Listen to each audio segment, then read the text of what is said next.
So guys, আমার কথা মিলে গেল তো? আমি বলেছিলাম যে মার্কেট আপ হবে, ডাউন হওয়ার কথা নয়।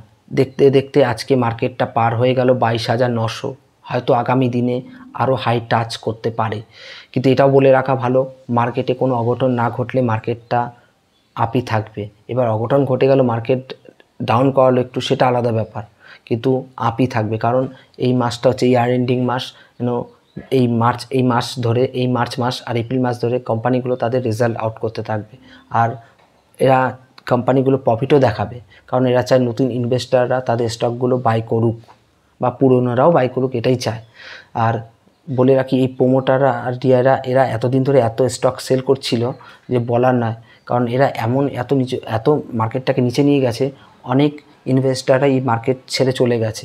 কারণ এরা চায় ইনভেস্টাররা টাকা না করতে পারুক। আর এই প্রোমোটার, এফআইআই, ডিআইআই এজেন্সিগুলো, এরা ব্লগারদের টাকা দেয়। কিছু কিছু ব্লগাররা তারা মার্কেটটাকে ডাউন করানোর জন্য এরা আরও দায়ী। কারণ এরা চায় রিটেল ইনভেস্টাররা যেন টাকা না করতে পারে, এবং তারা লাভের কুটটা যেন এই এজেন্সিগুলো পায়।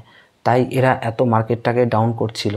তাই এদের থেকে সাবধানী, ফল্টুবাজ ব্লগারদের থেকে। আর মার্কেটটা এখন আপ থাকবে বেশিরভাগটাই চান্স, কিন্তু মে মাসে কী হবে এটা জানি না, কিন্তু এপ্রিল মাস অবধি আপ থাকবে। আর কোথায় টাচ হবে দেখা যাক এটা। আর এটা বলে রাখি যে আপনারা শক্তি পাম্প এইটা বাই করতে থাকুন, কারণ এই রিনিউয়াল আর সোলার আগামী দিনে রকেট হতে চলেছে।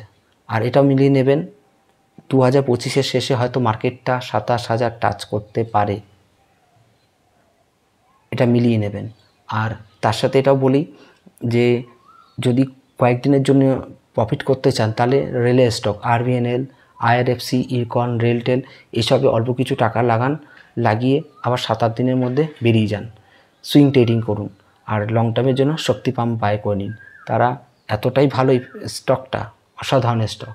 আর অ্যামি অর্গানিক এটাও বাই করুন, এটাও খুব ভালো লং টার্মের জন্য।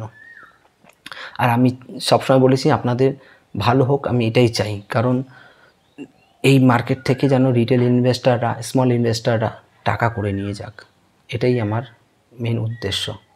অসংখ্য ধন্যবাদ। আর আমার এই চ্যানেলটা সাবস্ক্রাইব করুন।